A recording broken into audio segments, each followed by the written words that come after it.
All right, and here we are, everybody. Let y'all Hello. Hello, how are y'all doing? I know y'all had planned on something a little bit different, but sorry, that's the way it goes with live streams. All right, I'm going to turn it. Yeah, make sure you turn the sound off on those things. I'll send it to you right now. Hold on. And welcome to the Afterlife Matters live stream podcast with Chad Kimsey. We got Bear and our special guest, Mr. Ming Chen. All right, I just sent it to you. What's up, everybody? What's up, Ming? How are you, man? You guys have a huge crowd watching already. I'm giving a big shout out to Bonnie Bell and Elise M and Jen Cochran and the Dorenzo family and Petunia Edge. You guys got a ton of people watching already. I know, isn't that great? Yeah, this is awesome. Thank you. It's probably because of your beautiful face. I just turned on a light on me, so without the light, I look like an old man. It's all right. But, no problem. Thank you, Chad and Bear. This is a huge honor being on here with you guys. Nice. I just turned on a light on me. All right, we're still trying little technical difficulties. We'll get it started in a second. Good. Nice to meet you, Ming. Yeah, good to meet you, Bear. And I wish I was down there with you guys in Biloxi, Mississippi at 3 Alarm Comics. But since I can't be, at least I can join you like this. Well, we appreciate it, man. So basically what we're doing here is this soft launch. And we just want to get the word out that I have a paranormal project and we're going to get it going here in the next few weeks. And it's just going to be amazing. That's awesome. For anybody who is curious, I'm a believer. I believe in the afterlife. I believe in spirits, orbs, the afterlife for sure, ghosts, whatever you want to call it. Well, tell us. I mean, honestly, we know what the project's about, but what are you wanting to do with this? What are you trying to get out there with this paranormal Afterlife Matters thing? What are you actually trying to get going on? So what I'm trying to do here is I'm trying to approach this from not only a scientific perspective, but also just everyday people's perspective. People who've had experiences, who do have experiences, investigate those, and just investigate it. I don't know how else to explain it. That's the best word, is to investigate it. And I've seen tons of paranormal shows. They're all scripted. They all go back, reenact. We're not going to be doing reenactments. It's going to be real time, and that's it. Just it's going to be as genuine as possible. That's amazing. So our comic book shop that you may have seen on Comic Book Man, Bob Secret Stash, dates back to I think the early 1900s. So wow, it's a pretty old building. We actually did a paranormal episode of Comic Book Man where a customer came in, sold some Star Trek stuff, but she had ghost hunting equipment in her car. Took us down to the basement, sensed a couple of things. I've heard some noises down in the basement. Our basement's pretty scary, but have you ever done like an EMF recording there? You take like EMF recordings. We had whatever. I think there was a thing that put out the green, the grid. Some other things, but we haven't done any long-term things down there. And I would love for a paranormal team to come down and see if there's got to be something. Well, maybe we'll come up to you. I mean, I know you say down, but maybe we'll come up. Yeah, I think building that old, and there's got to be something there. Man, energy is weird. If you pay attention to science, I mean, Bear understands this. Go ahead and take it, Bear. You understand. I got a quick question, Ming. Sure. Why are you interested? What personal experiences do you have that have brought you into this? Why? I've heard noises in the basement. Like, I haven't seen anything. I do believe, old photographs I believe in orbs for sure. Yeah, totally. I think I really got into it. My friend Tiffany is a spirit medium. Oh, sweet, man. And she did a reading for me, and it was almost pretty spot on accurate. Tell us about that reading. I have I have a couple of deceased members in my family, and she was able to. There was things she told me that she couldn't have possibly have known with that. And I know we're friends, but there was about you, about your family, about what? Yeah, my family members that have passed on, and I definitely, and I think after that experience, it really opened up a whole world. Like, wow, this is, you can believe it or not, but I definitely believe it. I think there's a whole unknown spirit world that a lot of people don't know about, and you can choose to believe it or not. But if you don't believe it, I think you're missing out on a lot of, you're being closed-minded for sure. So what do you say to those skeptics like me that I get to be the devil's advocate. I know I'm off screen here, but I get to be the devil's advocate on this because what do you say to people like me to convince me? I think the easiest way is to actually go and consult a good spirit medium, one that's reputable, one that one that maybe gets a good rating or people can vouch for. Like on Yelp.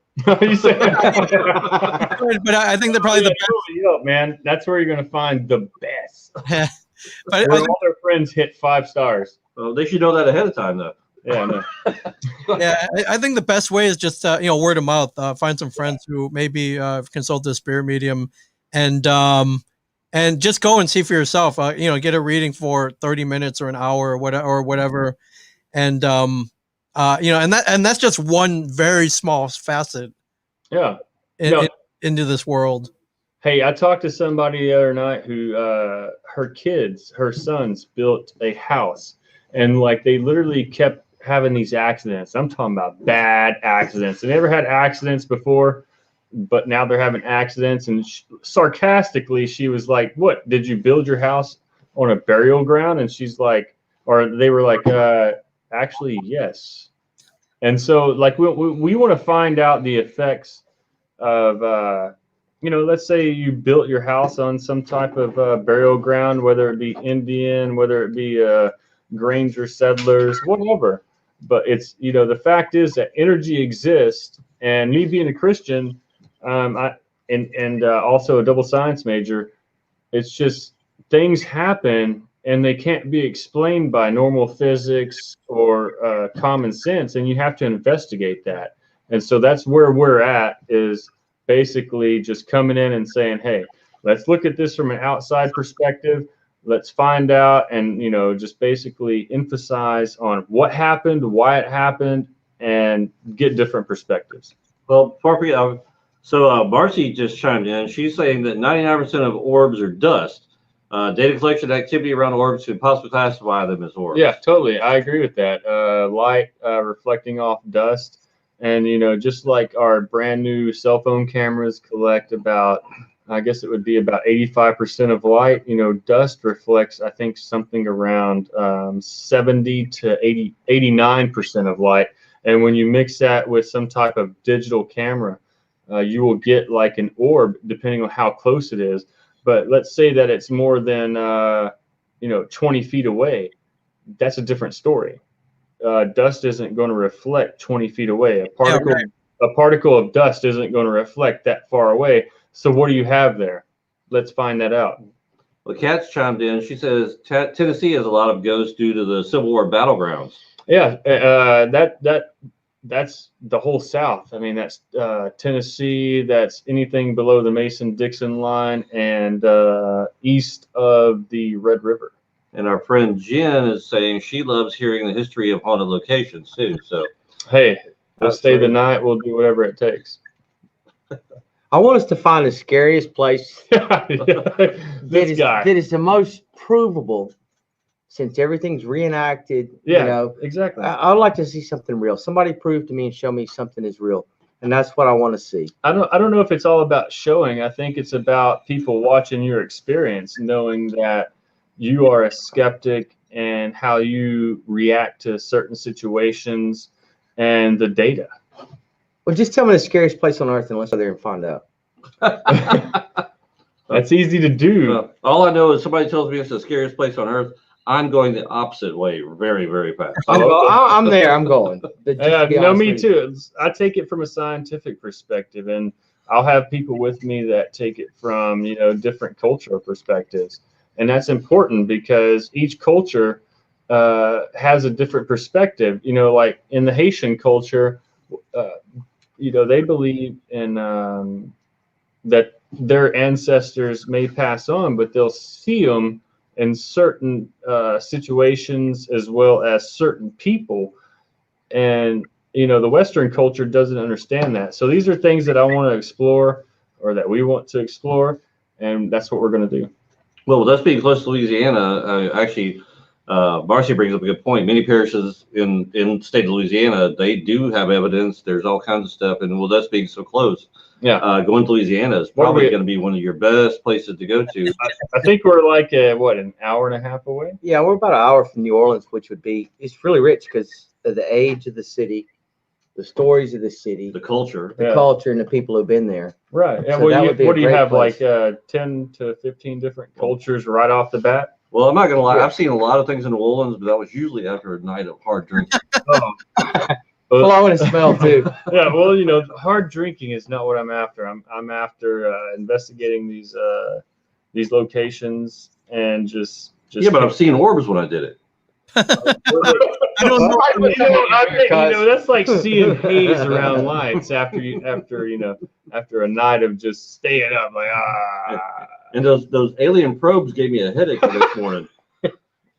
And you know what? That's another thing. This isn't just about ghosts, and it's just not about that type of paranormal activity. This is also about what we perceive as UFOs or aerial phenomenon. Right. And so these are things that have to be investigated by normal people. You know what? I'm going to go with Bonnie's theory. She says alcohol can make people more sensitive. You would go with that theory. Yeah.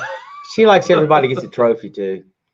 No, everybody should get a trophy. It doesn't have to be a place trophy. And Chad, Samantha is saying, please ask Chad if you're going to go to Virginia first. Probably not first. First, we'll start off around Mississippi, something like the Jefferson House, and that is it's been investigated once. And my assistant tells me that we should definitely start there because the first investigation was horrible, and we want to do it proper. What happened? Well, I guess you could say they muffed it up. Our old pal Christopher is in. He's want to know what our podcast is called.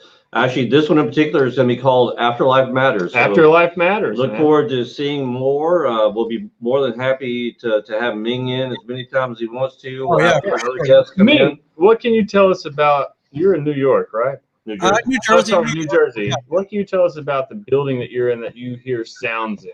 I believe it was built in the early 1900s. It's in a town called Red Bank, New Jersey. So it's been around for a while. The structure's been there for a while. If you go in the basement, previous tenants, or I don't know, have scrolled things on the walls. So everything from juvenile graffiti to cryptic messages. So, and yeah, it just looks very old. It's dank down there. It's and I sense. I haven't felt any cold spots or anything down there, but I sense that there's got to be untold stories, possibly some trapped spirits down there. Yeah, I wish. It's full of cold spots. Yeah, I mean, cold spots. Right. Cold spots aren't the only sign of something being there. I mean, you could do EMF. You could also do white noise, which, I mean, it's the sky's the limit when it comes to physics, and also. It's amazing what you can do with technology, tweaking it, and then turning something into like a white noise box, which I know somebody who did that. I think actually my assistant did that. And it's just, the sky's the limit.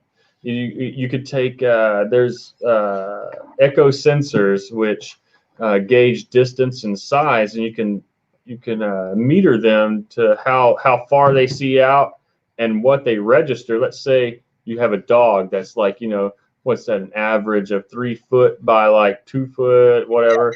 Well, then you get rid of that and you set it up a certain height on whatever, I guess you could say pedestal. Right. So it's like a filter then. It filters Yeah, out. so you could filter out you could filter out the normal and just go straight to the anomalies. And that would be like what dolphins have is echolocation. Do you guys have a list of places you want to visit? So up here there are two places I can think of that are supposedly some of the most haunted in the world, I guess. There's one place called the Spy House, which is right by the beach. I believe it dates back to the Revolutionary War, and we actually have a magazine up here. It comes out twice a year called Weird New Jersey. Weird New Jersey. Yeah, which I highly recommend. And usually I'll send some copies down to 3 Alarm. There's usually sections on there dedicated to the paranormal, ghost sightings, things like that. It's pretty interesting. And this Spy House keeps coming up again and again. So, but why does it keep coming up? Is it like, do you think it's like some type of bio footprint, where people just, when you get angry or when you're doing something that matters, because you said it goes back to the Revolutionary War, when senses were heightened, do you think that's like some type of energy there that was just imprinted, or? I think so. That just never left and is calling out, or for some reason trying to get attention, even now in even now in times like these. So the other place that keeps coming up is a place in Pennsylvania. It's in Philadelphia. It's called the Eastern State Penitentiary. Oh wow, a penitentiary, huh? Yeah, it's an odd structure. It's built in a circle, and all the cells go out kind of like spokes in a wheel. Yeah, that's like one of those old styles where you put a guard in the middle and they can see everybody. Yeah, and that place, you can. It's still open for tours. I think during Halloween they do. They spookify it a little bit, and you can go at night. But supposedly that place is pretty haunted as well. Just lost souls in there, tortured souls perhaps. Hey, you know what? I don't discount anything. And I watch a lot of these shows, and they just like to attribute everything to some type of haunting, demonic haunting, some type of lost spirit that hasn't made it to the light. But energy is really weird. And when you look into physics, energy is never wasted. Right. It sticks around and it latches on to things. And there's just a whole different type of paradigm where you can associate data with experience, and that's where the perspective of people who aren't who didn't major in science but they feel things, and who didn't experience something per se, but they can see other people experiencing it. And it's just that outside perspective versus that inside perspective. Right. So you got outside the box, inside the box, plus a scientific perspective. And it's extremely important to approach things in different ways. That a way that you can take your sample and then weigh it against your data. Well, actually, just to chime in for a second, what you got? Christopher Hewitt's asking for Chad and Bear. He's wanting to know what's the strangest thing you've ever encountered? Oh, God. I'm going to tell you right now. Back in, I guess it was the end of August, I was sitting in my truck on my land back in Texas, kind of the Gulf Coast of Texas. I literally was just sipping some beer. Literally sipping some beer. See, it always starts with beer. It always starts. I was not drunk. I hadn't even had 4 drinks yet. And I look in my mirror, my driver's side mirror, and so the land is on a old Civil War fort. It's in Anahuac, Texas. And I look behind me, and there's nothing to the left of me. It's just all woods, and there's a bunch of foliage. And I see something walk out, but they don't have any legs, and they're dressed in literal, 19th century attire, and they're just walking. So I didn't know that.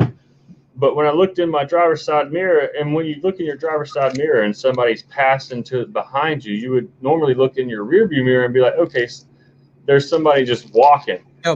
When I look back and just turn back, and I'm like, where the hell did they go? I experienced that. And it's kind of like when you ask for a sign, you get a sign. Right.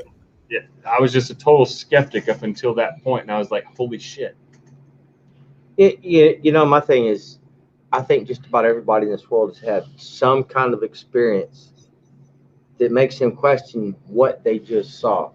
Was it real or was it something else? And no matter what your beliefs, is that really happening? Is that what I saw? And that's kind of why I'm interested in it. I've had things like that. Wow, did I just see that? Is that what really happened? Is that what's going on? And that's kind of why I'm involved in this. I want to see. I want to prove. I've seen all the TV shows. I've heard about how they stage it and all that stuff. Why can't somebody just have something real if it is real? And that's kind of why I'm here. I want to see if it's real. Let's go to the scariest place there is, where they have them every day and they run around and want to chop off your head and whatever. Or at least document. I just want to go.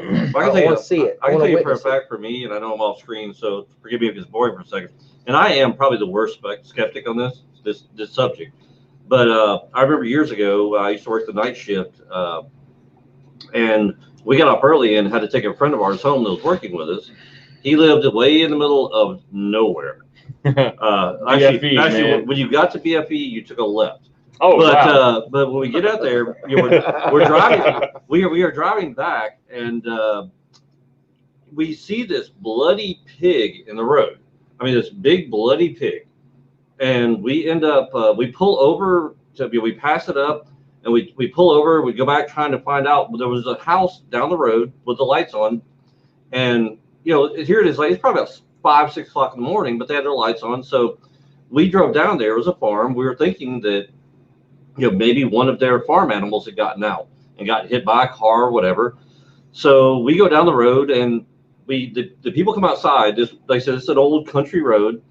They come outside. They woke up early and asked what we're doing on their property. So we proceeded to tell them that we had found this bloody pig. It had a big black spot on its side and everything else. We described the pig, and to let them know that if one of their pigs had gotten out, well, come to find out, their pig, which was exactly how we described, had passed away 3 years prior, had been hit by a car, and had suffered tragically, and numerous people had seen it on the road. And I quickly got in our car and got the hell out of Dodge.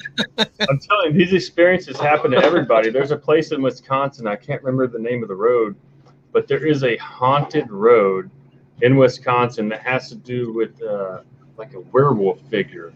And people have, there's all kinds of documentation. And you know what? Not just documentation, but state documentation from the state animal control that set a file on it. And I wish I could remember the name of the road. I just looked it up. It's the Beast of Bray Road. There you go, Beast of Bray Road, man. Beast of Bray Road. Thank you, Ming. Yeah, the Beast of Bray Road. And so the Brays are a family who've lived there for centuries, who settled that land. And so Bray Road is like this Indian trail. Before they named it Bray Road, it was an Indian trading trail.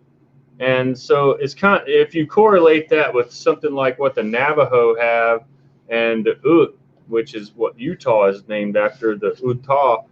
And so you have the Skinwalker. So you correlate the Skinwalker up to this Indian trail up in Wisconsin at Bray Road, and it's been going on for over a century. Yeah, literally over a century. And like even the Brays were like, I see this figure out in the field, and it's bipedal, and it's just running at a speed that a dog or a coyote, a wolf just doesn't run, and it's bipedal. Let's say that a coyote or a wolf did mutate or whatever, something happened to it where it can't use its front legs, kind of like dogs who can't use their front legs, or they're three-legged, they adapt, but it won't be at a speed where you interpret it as a dog. It'll be like, what the hell was that? Yeah. So that's the Beast of Bray Road. scratches on cars, claw marks in the, I guess you could say, the trunks of cars. It's crazy. So that's something I do want to. It became a sensation back in the early 90s and a lot of people went out there to try to catch, some type of footage of the Beast of Bray Road, but it hasn't been spoke about in a very long time. And that's something I am interested in because Wisconsin is a massive hotbed for paranormal activity. Elise has chimed in. She says, as a Christian, she 100% believes in the spiritual dimension, how it benefits itself in the natural realm. Is difficult to find, given experiences may vary, but it is fascinating. Marcy also says paranormal investigation can be boring, as washing paint dry. Yeah, totally. When something happens, it's awesome. So, and actually, I've got something I want to bring up to you, Ben, because y'all actually have a legendary figure up in New Jersey. Yes, we do. You have actually kind of y'all gone on. You actually went on a little snipe hunt during Comic Book Man. It's definitely a snipe hunt. Yeah. Where you went after the New Jersey Devil. Yeah. Oh wow, yeah, totally. I didn't forget about the New Jersey Devil. I know it exists, but it's kind of one of those things that people have played out. Oh, we'll let Ming tell you what exactly. it is. What's the New Jersey Devil? Yeah, the Jersey Devil was the cursed 13th child of a woman named Mother Leeds back in, I think, the 1700s maybe, and it is a cryptid. It is a legendary creature that haunts the pine barrens of southern New Jersey, and it's been spotted by many people. Never really photographed or caught, but it you have to look it up. It's hard to describe. It's got wings and kind of a goat head. Cloven hoof. It kind of fits in with the West Virginia Mothman, doesn't it? For sure. Yeah, for There was sure. a movie about that or something, wasn't there? Yeah, there was. Mothman Prophecies with with Richard Gere and not the lady from Twister. Well, if you ever want to see a version of the Jersey Devil, just watch the episode of Comic Book Man where Mike Zapsik's I did watch that episode. By the way, I watched that episode, Ming. I saw it. Where Mike Zapsik's favorite person in the world dresses up as a Jersey Devil. Yeah. Just to speak to people who are like, paranormal investigations are dry. It's like fishing. Nothing happens till you catch something. Yeah. Stay all day then. That's right. It's all about patience. If they just came out when you expected them to, everybody would do it. Yeah, for sure. So did you buy gear? Did you invest in gear? Have you? I'm not going to invest in gear. We're going to build gear because I'm a double science major. It's what we do. I majored in biomedical engineering, and if I can build it, they will come. Another thing, though, I want to know is, yes, they have their typical equipment they use, to document or whatever. Is there anybody out there that has any different ideas on a way to measure, totally, or document these experiences other than what is traditionally used? Yeah, exactly. We want to hear about that. So I think traditionally, you mentioned there's like EMF, there's frequencies. Yeah, I mean, there's places that literally. So you can measure EMF. You can do what they call infrasound, which is ultra low frequency. And there are places in the United States, not even far from here, that measure off the charts of ultra low frequency, which is odd in itself. It's an anomaly. There's a baseline, and right now I don't remember the exact baseline, but there are places just not even just here in the United States, but all around the world, Australia, England, India, China, as well as Pakistan, all the way up into the Himalayas, that measure off the charts ultra low frequency. And it could be due to fault lines. I'm not going to lie to you. Right. It could be due to faults, but in places there are no faults, or there are what you call dormant fault or no fault at all. It's no fault to you. Yeah. They measure just record-breaking ultra low frequencies. That's ULF. And these things, you could feel them if, people, they might not understand, like super empaths or people who are really in tune with, the earth or whatever. I didn't believe in that until actually I became a Christian and started studying alternative medicine, as well as getting really into physics as well. And it's just, there's things that you don't understand, and it's okay to say, I don't know. And you can feel specific feelings when you walk into a certain situation, and you know you should listen to your gut. And these are those situations. Ultra low frequency will hit you that way. It'll make you sick. It could make you hallucinate, auditory hallucinations. Also, if it's near quartz, it could make you see things. Right. Quartz crystal holds Oh, information, which is why the Department of Defense has invested over $3 billion in quartz crystal data storage. Marcy's saying, in her opinion, best equipment is your eyes and ears, but that's second to audio. I do have one thing though. They do have equipment that will measure EMF, and Totally. and this is Your eyes and ears will always lie to you. Your brain only interprets frequencies a certain for me, way. this is coming from the skeptic point of view. But you have stuff that measures EMF, but when will they have something that measures LMFAO, and we'll find out if you're sexy and you know it? Well, we have that. It's called social media. Yes. Social media measures LMFAO. I don't believe that in a heartbeat. Anything on social media, fake news? It's got to be true. Is it fake news? Well, I got a model girlfriend in Canada, so sure. Well, is that it? Probably. Wait, so if she's in Canada, is that a real girlfriend in Canada? Or is that one of them online girlfriends? It said it on the internet, so it has to be true. If it's on the internet, it has to be true. All right. Yeah, she doesn't go to our school, so it's No, all. She doesn't. Ming, Sorry, brilliant. I got to add a little bit in here and there. No, seriously though. If it's on the internet, it doesn't have to be true. There's a lot of people who speak with authority, and they did this test up in New York, and maybe Ming, you know about this. Two comedians dressed up in white lab coats, and they had this other comedian just like thrashing around on the ground. They're like, no worries. They never said they were doctors, but they were like, he's not going to hurt you. He's okay. But they were in white lab coats, and everybody just walked by as if it was normal. And so that kind of speaks to how you perceive authority. And that goes into social media and YouTube. People who speak with authority but aren't actually the authority of that subject, that people kind of absorb that as if they are. And that's a big problem, because that kind of bleeds into any field that is looking for recognition or legitimization. And so it's important to understand that just because they speak with authority and they spew some facts or they talk about this, and flat earth is actually a great example, because oh god, they always tout flat earth. They use flat earth ballistics in the military. But you know why they use flat earth ballistics in the military? Because if you draw a map, it's always in 2D. And so even a topographical map is in 2D. Therefore the ballistics has to be, guess what? 2D. I'm going to argue the point coming from the military standpoint. Well, I was in the military. I was in the artillery, so I dealt with a lot of gunfire, and it is not registered in 2D. It actually takes into account for the curvature of the earth. Right.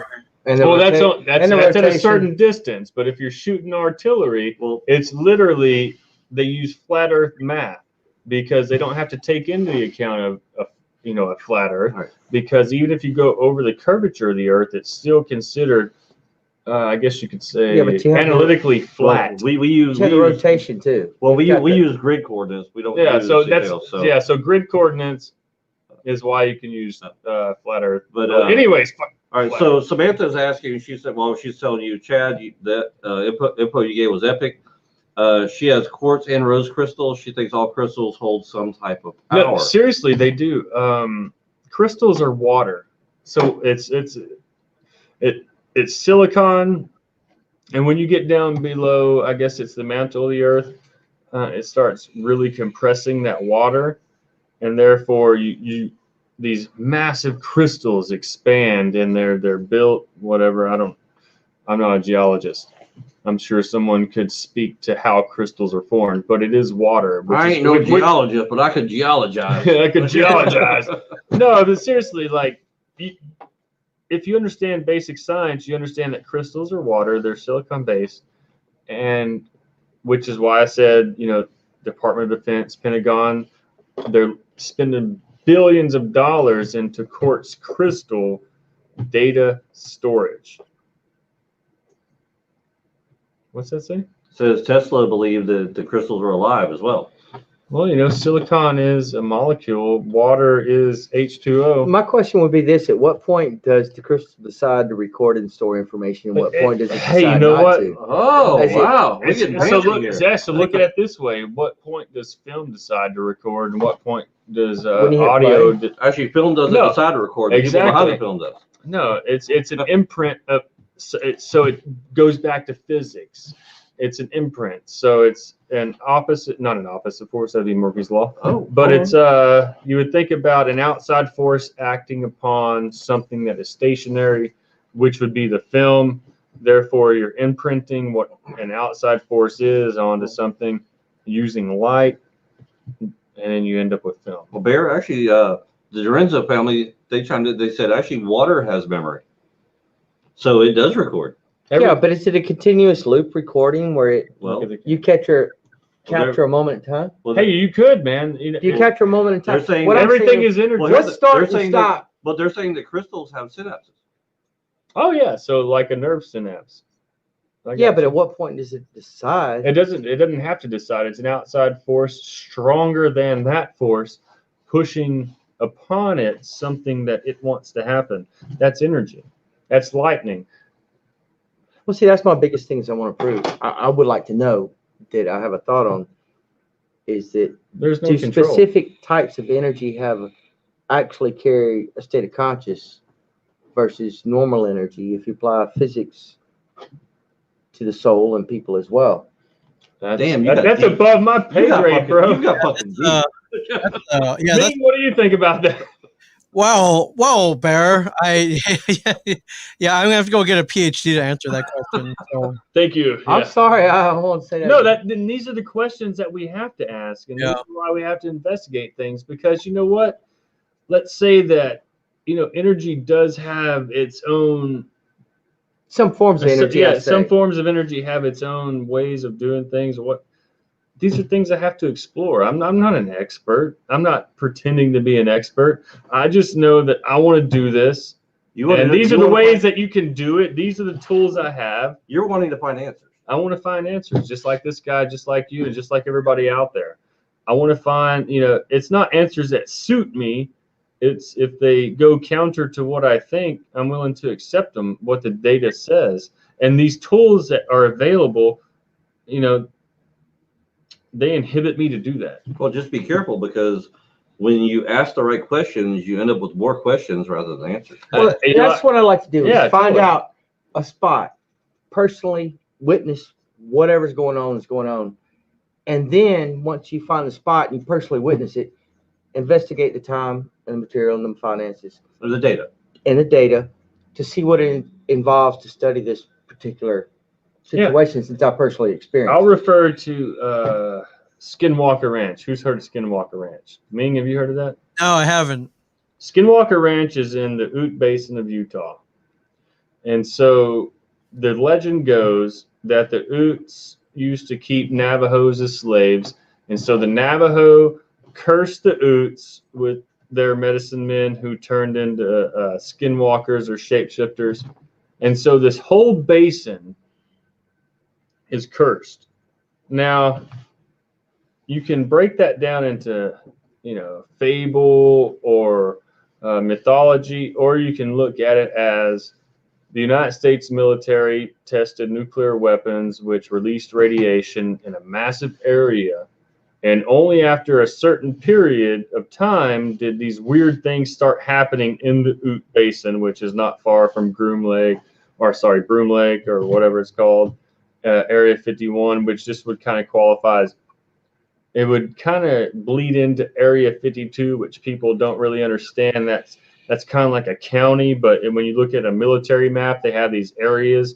They don't go by county. An old military map will be like, this is Area 1, this is Area 2. Well, Area 52 has to be one better than Well, Area 51. Groom Lake, this. Yeah, Groom Lake would be Area Area 50 has to be a lot 51. worse. And so below that is Utah, which would be Area 52. Kind of bleeds into that. And so this is Skinwalker Ranch. And a lot of weird stuff happens at Skinwalker Ranch. I'm talking orbs, cattle mutilations, which you can put cattle mutilations up to. They're measuring the radiation effects genetically. Yeah.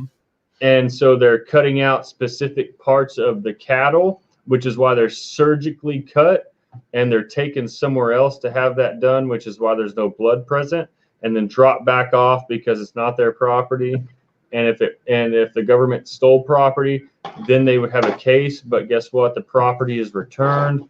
Therefore, they have no case. It's just a cattle mutilation. It could be up to anything, anybody, whatever. So that's why there's surgical precision cuts in these tongues, which have specific cells which react to radiation, which is hereditary. Let's say that you're exposed to radiation. I'm your son. It happened to the Japanese after World War II when they were exposed to radiation due to Hiroshima.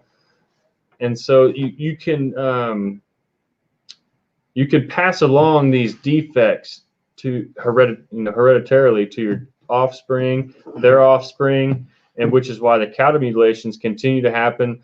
And the soil samples at the ranch also produce a radioactive effect. They have radioactive isotopes.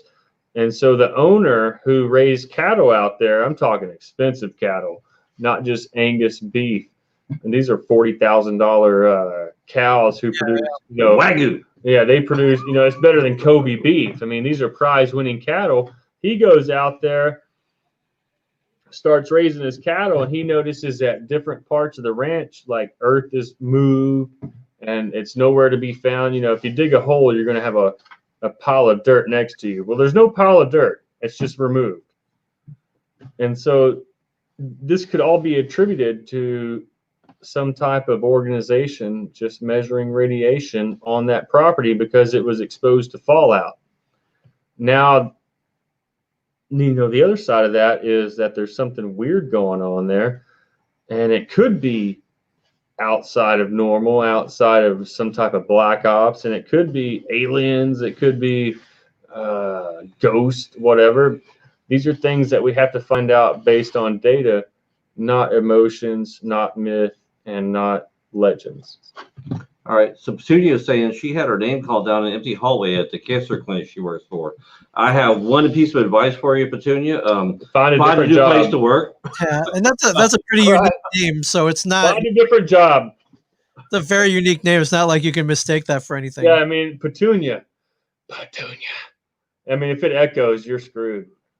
Yeah, my advice is find another place to work.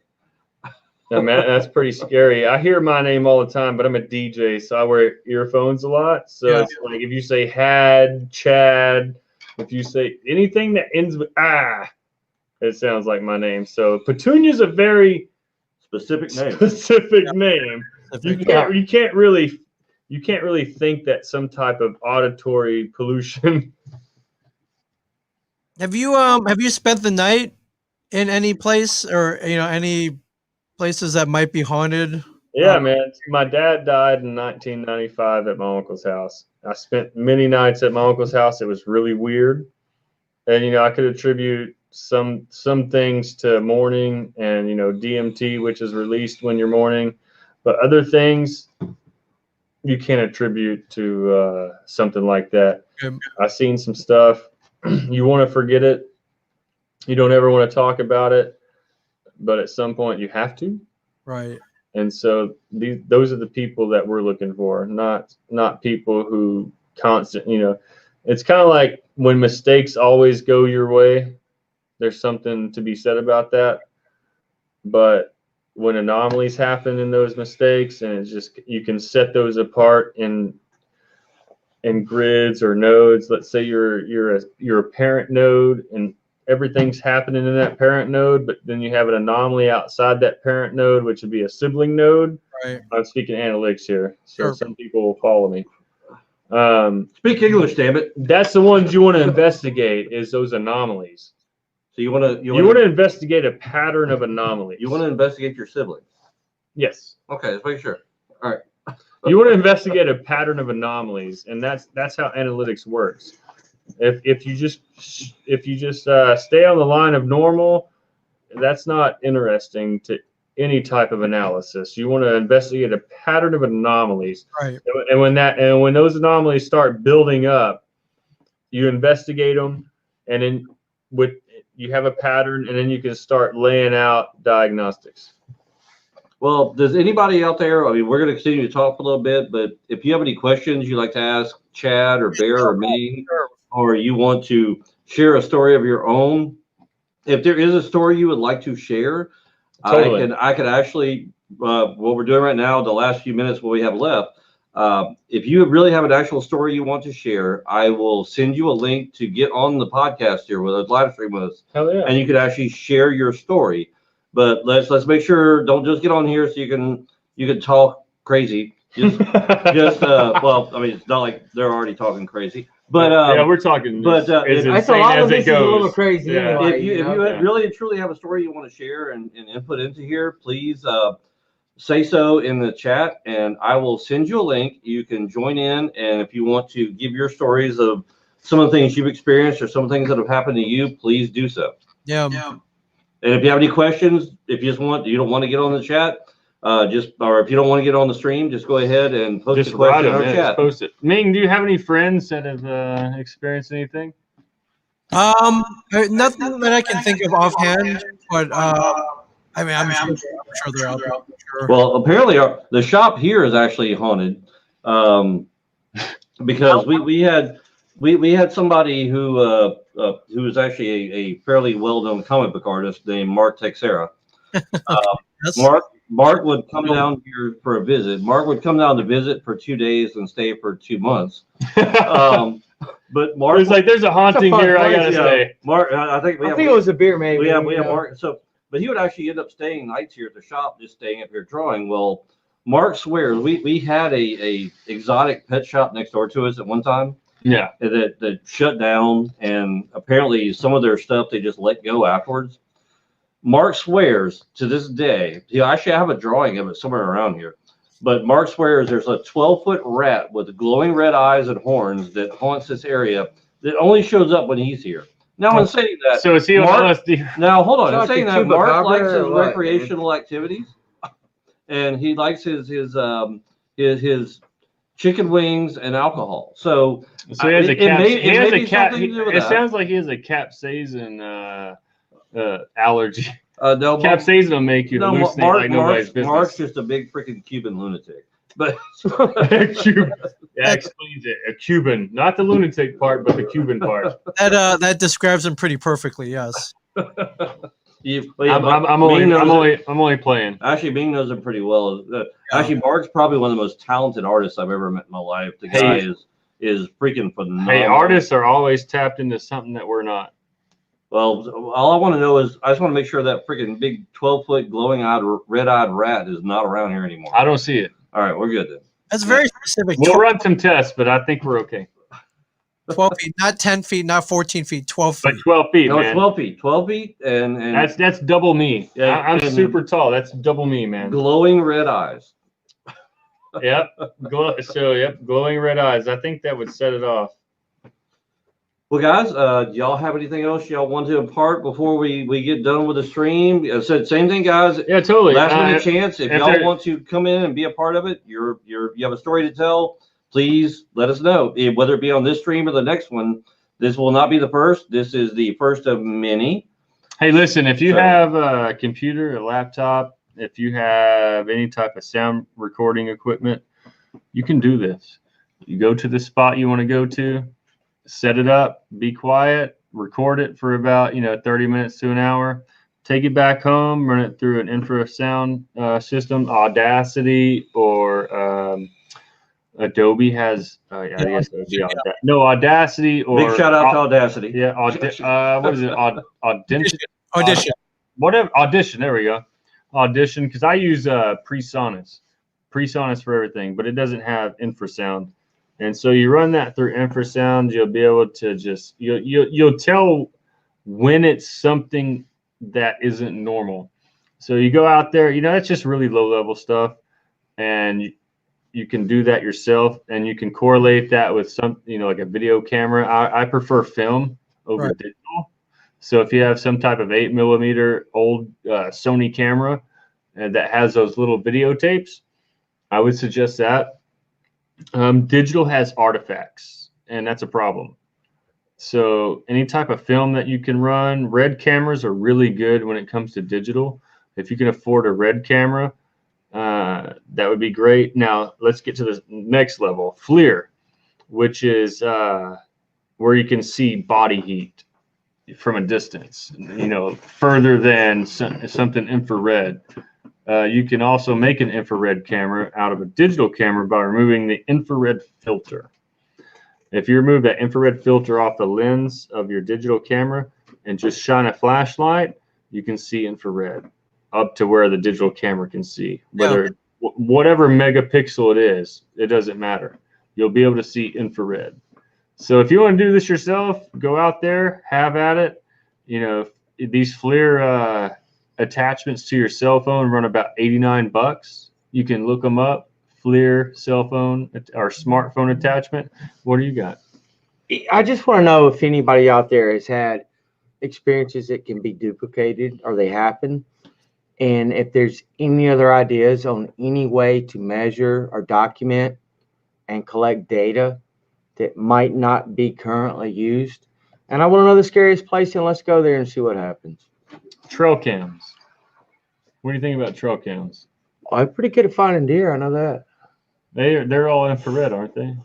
No, just take pictures. So you got to move. It's a motion. They make a motion. They snap the picture, and that's what you get. Well, that's a proximity cam. Okay, so that would be echolocation mixed with infrared mixed with visual. So trail cams are good, and like he said, if you can duplicate it, we want to know.